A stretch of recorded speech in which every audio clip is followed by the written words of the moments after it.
அஸ்ஸலாமு அலைக்கும். பிஸ்மில்லாஹிர்-ரஹ்மானிர்-ரஹீம். ஹஜ்ரத் அபூபக்கர் சித்திக் ரலியல்லாஹு அன்ஹு இவர்களின் இயற்பெயர் அப்துல்லா என்பதாகும். அன்பு நபி ஸல்லல்லாஹு அலைஹி வஸல்லம் அவர்கள் அன்னாருக்கு சித்திக் என்ற பட்ட பெயர் சூட்டினார்கள். அதை கொண்டே அவர்கள் பிரபலமானார்கள். அன்னாரின் செல்ல மகள் அன்னை ஆயிஷா ரலியல்லாஹு அன்ஹா அவர்கள் அன்னலாரின் செல்ல மனைவி ஆவார்கள். ஹஜ்ரத் அபூபக்கர் சித்திக் ரலியல்லாஹு அன்ஹு அவர்களை அன்னலார் மிகவும் நேசித்தார்கள். ஏனென்றால் அவர்கள் அந்த அளவு நல்லவராக இருந்தார்கள். மக்காவில் எல்லா கெட்ட பழக்கங்களும் இருந்தன.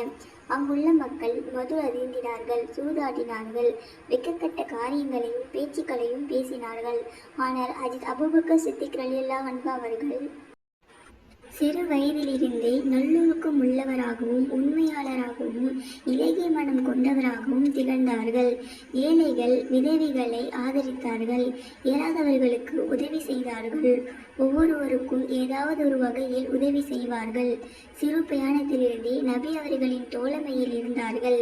இஸ்லாமிற்கு முன்பே நபி அவர்களுடன் வியாபார நிமித்தத்தின் பயணமும் செய்தார்கள்.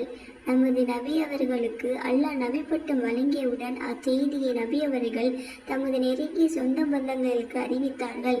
இதை கேட்ட மாத்திரமே முதலாக இஸ்லாமை ஏற்ற ஹஜ்ரத் அபூபக்கர் சித்திக் ரலியல்லாஹு அவர்களே.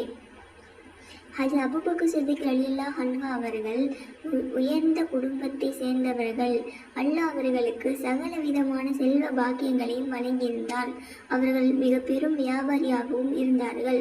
ஆனால் ஈமான் கொண்ட பிறகு இவர்கள் அதிகமாக நேரம் இஸ்லாமை பரப்புவதிலேயே செலவழித்தார்கள்.